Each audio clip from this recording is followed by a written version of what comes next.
Let us discuss about the electric motors today. So the basic question is, why does an electric motor rotate when the supply is given? So there are two ways of answering this question. One way is this, that there are two magnetic fluxes in any electric motor, but they are acting in different directions. Like here, one magnetic flux is acting in this direction and the other magnetic flux is actually circular in nature. So due to this, they interact with each other and then the direction of the flux changes, so the shape changes.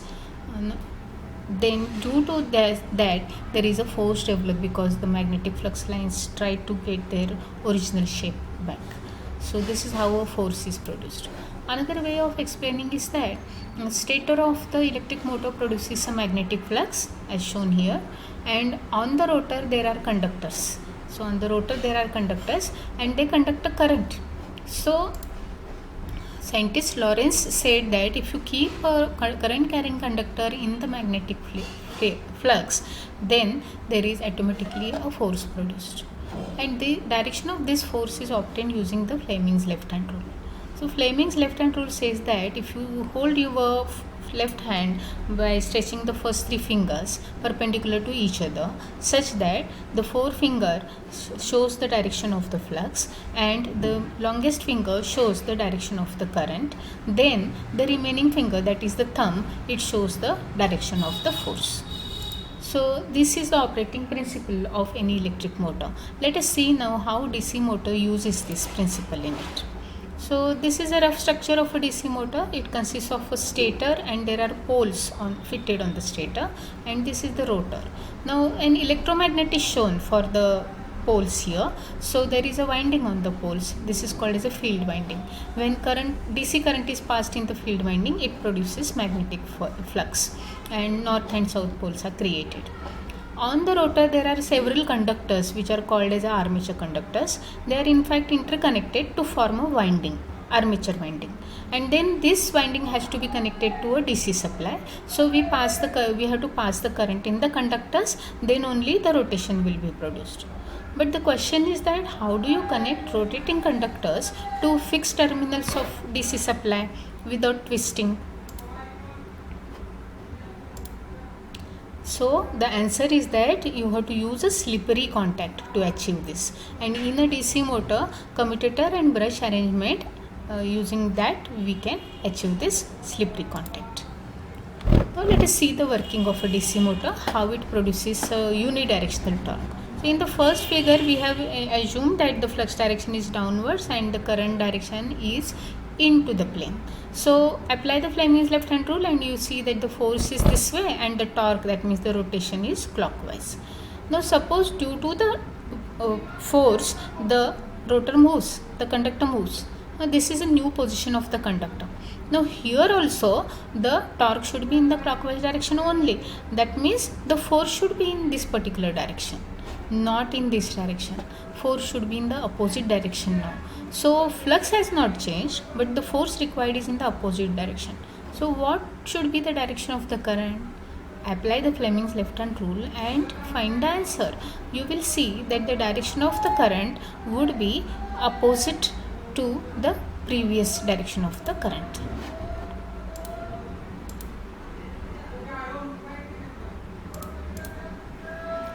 So who does this job of reversing the current? While they are rotating, you have to reverse the current as the conductor moves from one pole to other pole. So again commutator comes to your help and commutator reverses this current. So summarizing, we have now seen that the torque produced by the DC motor depends upon the stator flux, and the stator flux is produced by the field winding current, and the torque produced depends also upon the armature winding current. Mathematically you can say that the torque is proportional to the product of the field current and the armature winding current.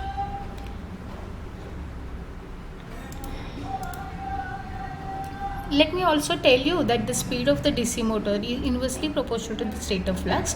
That means it is inversely proportional to the field winding current. Now these are the types of the DC motors. A DC motor that uses electromagnet needs a current in the field winding and current in the armature winding. So if we use two separate sources for these two currents, then it is called as a separately excited motor. But in real life, it will always be better to use a single DC source instead of two DC sources. So then you have to interconnect the armature winding and the field winding in some way. If you connect them in parallel, that motor type is called as a shunt motor. If you connect them in series, that type is called as a DC series motor. Note that in DC series motor, the field current is same as the armature current. It is actually one and the same current. But in case of the shunt motor, the field current is different from the armature current. The armature current usually depends upon mechanical load. So this current changes if you change the mechanical load on the motor. But this current doesn't change. So the field current is constant in shunt motor. There is yet another type of the motor, which is a compound motor. So a compound motor uses a series field winding as well as a shunt field winding. So this is an attempt to combine the characteristic features of the shunt motor and the series motor. In compound motor, there are again two subtypes, the long shunt type and the short shunt type. Note that in short shunt type, we first connect the parallel winding, field winding in parallel with the armature, then we connect the series winding, and it is exactly opposite in case of the long shunt type.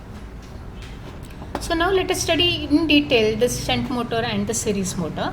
But before that, let me tell you that for any DC motor, as I said before, that if you increase the mechanical load, then the armature current drawn increases.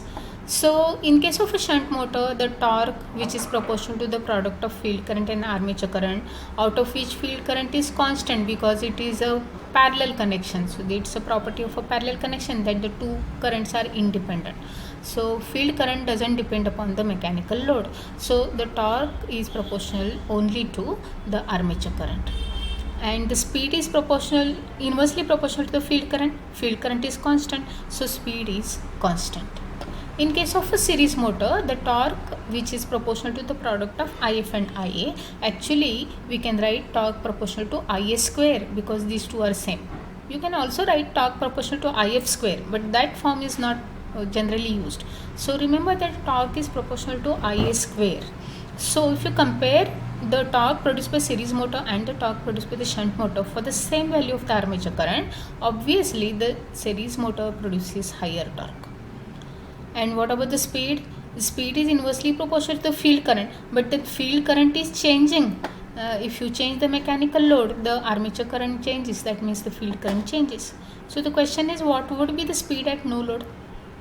Remember that if the mechanical load is 0, then the armature current drawn is 0. So the speed will be dangerously high, infinite. So series motor should never be run without load. Now, where are the shunt motor and series motors used? So shunt motor, because it has a constant speed feature, it is suitable for that machine. So for example, pumps, fans and lathes. Whereas series motor produces a very high torque, so it is suitable for machinery that needs high torque. A machinery which has heavy mass, which has to work against the gravitational force, etc. For example, electric trains, lifts, cranes and hoists. So this is all about DC motors. Now let us study the universal motor. But for that, let me again take you back towards the series motor. And remember that in series motor, the torque is proportional to the square of the current. So now my question is, if we apply AC voltage to this series motor, what will be the nature of the torque or the rotation? Because see, with AC supply, the current in one half cycle is this way, and in the second half cycle the current will reverse. So what happens to the torque, whether the torque is one way and opposite way? See, the answer is no, because Ia square will always be positive. Whether the current is positive or negative, Ia square is always positive. That means torque is always positive, means torque direction is always same. The same thing can be explained in a different way. Actually, this is the operating principle of a universal motor. So same thing pictorially you can explain it in this particular way. In the positive half cycle, this is, let this be the direction of the field current, and this be the direction of the armature current. Apply the Fleming's left-hand rule. Find the force, find the torque. Now at the same position, the supply current has reversed. So the field current has reversed, armature current has reversed. Remember that armature current and field current, they are one and the same. So they will reverse at the same time. So if the field current has reversed, the flux direction has reversed as compared to this direction C. And the armature current has reversed. Now you again apply the Fleming's left hand rule and find the force direction.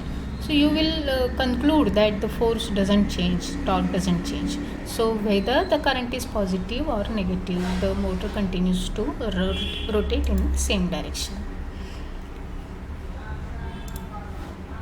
Now, so in conclusion, we can say that universal motor is a series motor. It can work on AC supply or a DC supply. It is a high torque motor, and another features are it is a very small sized motor. For high power, size required is small, and it makes a lot of noise while running. So you can identify that the universal motor is used in kitchen mixers, hand drilling machines, a hair dryer, vacuum cleaner, sewing machine motors. So all these motors, they are making a very lot of noise, and the size is small. So these are all of them, they are of very small sized machinery. So this is all about the DC motors and universal motors I wanted to tell you. Thank you so much.